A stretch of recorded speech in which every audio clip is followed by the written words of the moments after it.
Is Shaquille O'Neal not a fucking giant? He's a giant. And so, what I liked about that, if there's any validity to it, I'm sure it's on the scroll. They would, but I'm like, yeah, especially if David was not a warrior. He was a shepherd. But can you imagine that shepherd faced off against a 6'9" giant? And it immediately made me think of what I be telling people about Fury. I'm like, Fury's 6'9" and can box. It'd be different if he's 6'9" and a goofball. Can't move, can't do nothing. I said, this motherfucker's really a giant, bro.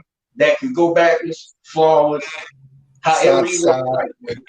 And I enjoy Fury. I'm a Fury fan, but I'm a Fury fan too.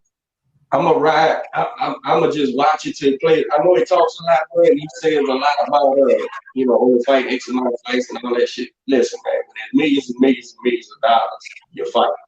So it's an uphill climb, bro, fighting a dude like that. It's like when Lennox came here, and I think Lennox is 6'5".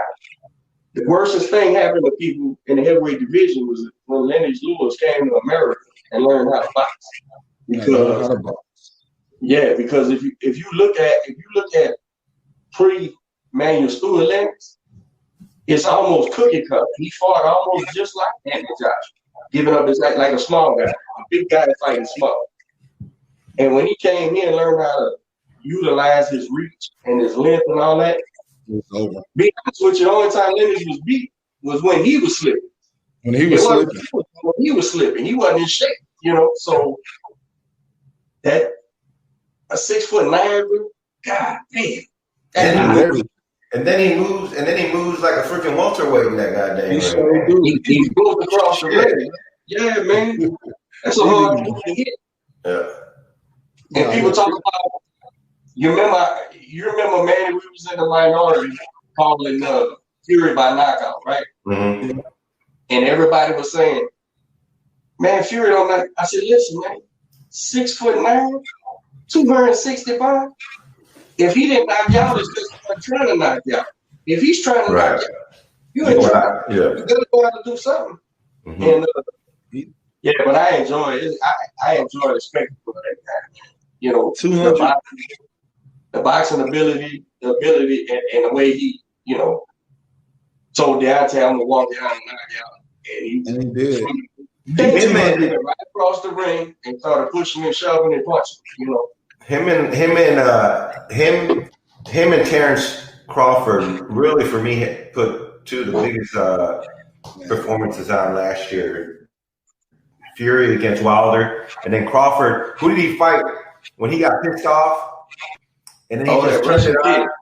Yeah, that Russian turned it on his head, and he came out and he was boxing to start off with, and then he just turned it on and came out and just fucking punished him for the rest of the fight. And to me, that was impressive because he literally, you saw when he switched it and just became real fucking mean and beat that kid up. And I think those were two great performances last year. And it was last year, right? It wasn't this year. It was late 2019. Yeah, 2019. Yeah, 2019. Yeah. We got Coach Jaime. We got Coach Jaime asking Kenneth, who do you think who are your top trainers in the game? Top trainers in the game. Well, I might have to be biased, with Coach Dwight and Coach Bobby and Aaron, Coach Aaron, So, but that's a lot of great coaches out there. Yeah. Because, a lot of the boxers is close and they be telling stories about their trainer, how they, want perfection and they want them to be perfect and, you got to do it like this. So it's a lot of great trainers out there. Absolutely. Great answer, man. Always look after your people, man. Well, we had two out of the three on the show. We had Coach Aaron and Coach Bobby on the show. We got to kick Coach Dwight out one day. Yeah. That I tell you, man, for me, And Coach ain't asked me. Coach Hyman should have said, ask Ray outside of his training, who do he think? And I think he's talking about, the out of the champions and shit, maybe. I know for me, man, I really, really like that Eddie Renolson kid and Ben Davison, that English boy who had Fury prior to him working with the Crunk guy. A young kid? Huh? The young one? Yeah, man, he's like 25 years old, 26 years old. And I say that because I don't watch enough of it when they was building up the Fury Wilder fight, right? And Fury went with Sugar Hill Stewart. That's what I was trying to say. Fury didn't leave that kid. He just wanted to add Sugar Hill, and I think that kid finally just took up for himself. Like, man, look, you keep adding people, and I know it's for your benefit. This is all speculation. I don't know none of this. This is what I seen from the outside. And he's saying, hey, man, you keep adding to my fucking tournament. You added Freddie Roach to the first one, and now you're adding somebody else, man. I got to bring my corner, and I respect that. And they still friends and shit. So I think he said, if you think you need Sugar Hill, go ahead and use him, and I'll take a step back. And he went, because he had my guy Billy Joe Saunders on deck, and somebody else he had to restrain. But watching the build up to those fights, right? There was a lot of Ben Davison over there in England that the English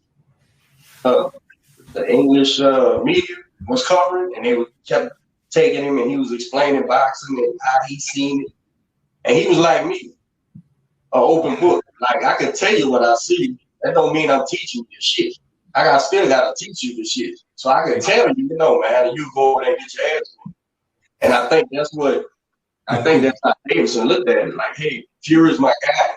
This is what I see. This is what he needs to do. And just listen to him talk. I'm like, damn, this kid is educated in boxing.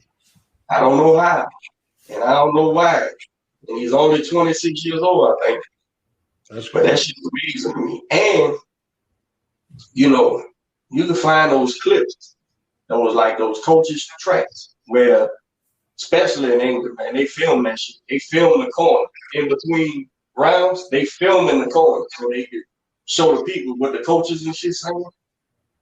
And I've seen them excited, but never like rattling. You know what I'm saying? Even when Wilder clipped Fury and what was that, 11 round, 12 round? That first thing? Yeah, the 12. Like, he got excited, like, oh, fuck. But he didn't panic. You know what I'm saying? When he got him back to the corner, he calmed him down, calmed the situation down. Like, who trained this kid to be a trainer? That's what I want to know. Because he's a kid. Because he's doing that shit like he's a fucking, like he's been in the game 20, 30 years, man. Yeah. And just me with my coaching attitude, man.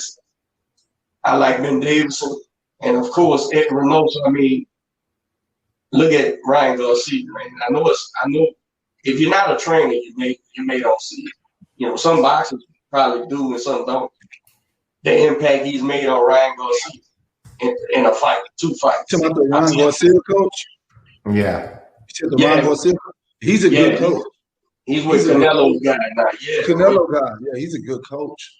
I think those two guys are probably the next big, that's going to end up being around forever. Fit them slots of Manny Stewart and all them boys who are legends and great. I think those two guys are probably got the best probability of falling it short of life changing shit. But I'm still a big fan of Robert Garcia. What do you? I don't think. I think he's still. I don't think he falls into like that old boxing. No. I think he's more. I think he's still in the middle of his career, and I think he still has Me and Robert Garcia and me the same age, bro. Yeah. I like Robert Garcia. He's one of my favorites. I'm a Robert Garcia fan, man. Me too. It really is a holdover of my affinity for my guy, Vargas.